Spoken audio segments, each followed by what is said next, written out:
Hi, my name is Lex Van Dyck, and I'm the supplier coordinator with Fireweed Food Hub. In this video, we are talking about wholesale and some of the initial details that you might want to think through as you consider expanding into wholesale. So why might you consider wholesale for your farm? Wholesale can be a great additional revenue stream. It can allow you to grow beyond your farmers market and CSA sales if that's something that you're interested in doing and have the capacity to do. It gives you the opportunity to specialize at your farm, focusing on the crops that you're interested in growing and that you're good at. It can also increase your potential for pre-purchasing. So you can get some of your sales set up with contracts before the season and reduce the stress during the season, knowing that you have commitments for sales on those products. It allows you to potentially reduce your marketing, sales, delivery, and coordination work, as well as the administrative work of farming. Working with a distributor lets you redirect your focus toward farming and away from some of those additional pieces that are important in direct sales. You also have the benefit of being able to contribute to strengthening the local food system. So currently, about 10% of purchasing in Canadian cities is going toward local food, and that gives us a lot of room to grow the overall market for local food. We see that there is a lot of demand among consumers for local products, but we know that they want to purchase them where they're already shopping. We also know that increasing consumer awareness, increasing consistency with those local products, and making them available in more places is going to grow that market as well. And we see the opportunity to do that through collaboration and cooperation as really important in what we do at Fireweed. When you're thinking about crops for wholesale as compared to direct marketing that you might already be doing, you're looking at a little bit less variety potentially, but a mix is still really important. You want to make sure that you have a mix of days to maturity among your crops so that you can see solid sales throughout the whole season. That way your deliveries to the city are going to feel worth it, and you're going to see good sales kind of as soon as you start listing in the spring all the way through till harvest. You may also want to consider your succession planting as you think through the crops that you're going to grow. So doing that succession planting is going to let you have consistent product throughout the season. And I have a quote that I'm going to read to you from one of our supplier members, Hirt from Elemental Earth Gardens. So here it says, crop planning is something we do ahead of the season.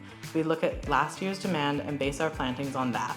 During the season, we take notes on what does well and what doesn't. Where there's more demand, we try to facilitate that as well. Some crops we can plant just once and harvest continually during the season, while others we will need to strategically seed in trays every few weeks to ensure a steady supply and the most healthy plants to bring to market. There are a few pieces of infrastructure that we've heard have been helpful on the farms of the suppliers that we're working with. One is a wash and pack station.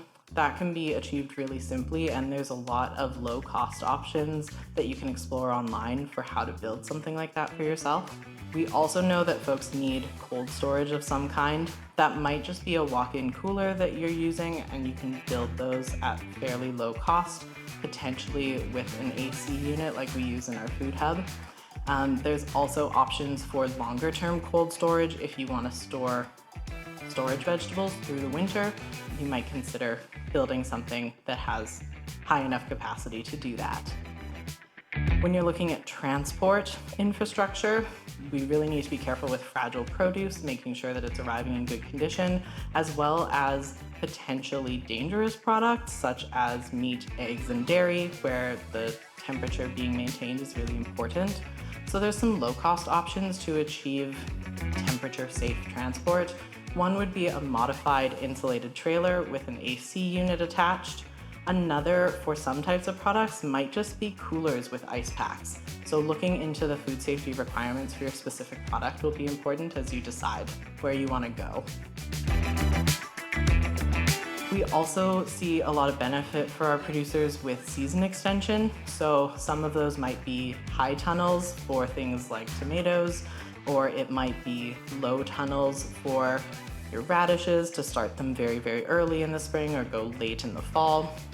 You might also look at having some kind of greenhouse, whether that's just for your seed trays to do some of that succession planting through the season, or maybe it's a passive solar greenhouse that you're trying to extend your growing season through the entire winter. You also could look at heated greenhouses as well, though the upkeep cost for that heating over time is a little bit higher. And then row covers are going to be really important if you're growing in Manitoba, especially any cruciferous vegetables. You're going to really want to protect them from any insect damage. So investing in those ahead of when the insects start to attack your crops is going to be crucial. There are a few legalities that you'll want to consider as you move toward wholesale as well. One is taking on liability insurance. You might already carry liability insurance if you're selling at farmers markets, but this can be hard to get for small scale producers, and it is a little bit of a gap in the insurance industry. So it's worth looking into whether there's something that fits your operation and shopping around a little bit. If you're selling meat, you probably also need a meat hawker's license, so looking into that will be necessary. If you're fishing, you'll need a fishing license, and to provide documentation of either of those as you're selling your products.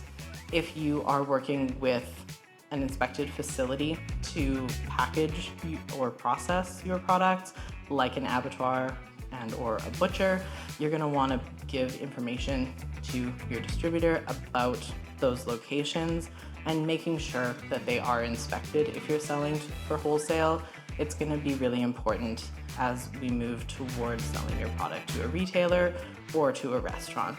They all really want to know that it's been processed in a safe way in a safe facility. If you're a produce grower, you might consider getting a food handler's certificate.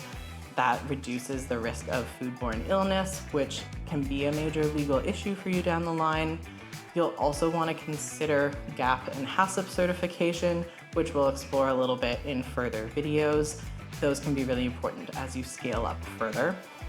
And then if you are looking at being organic certified, that can be really beneficial. It can increase the value of your product. So considering whether the cost and effort of that is worth it for your farm, and then looking into getting that certification done so that you can prove your organic certification.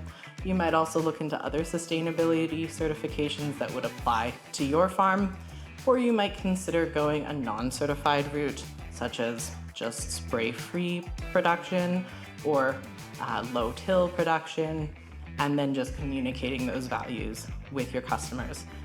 It is important from a legal perspective not to confuse those though. So if you're not certified organic, we're going to use different language as you go through the wholesale process. We'd like to take a moment to thank the organizations and individuals who have helped us to make this project happen. First, I'd like to thank Food and Beverage Manitoba for providing generous support to this video project and the larger wholesale readiness project that it's part of. I'd also like to thank the province of Manitoba for their funding and support. We want to thank the Lord Roberts Community Centre for sharing the space with us to film in. And we want to thank the Food Hub's suppliers and customers who have shared their knowledge and experience with us, helping us to evolve and grow throughout this project.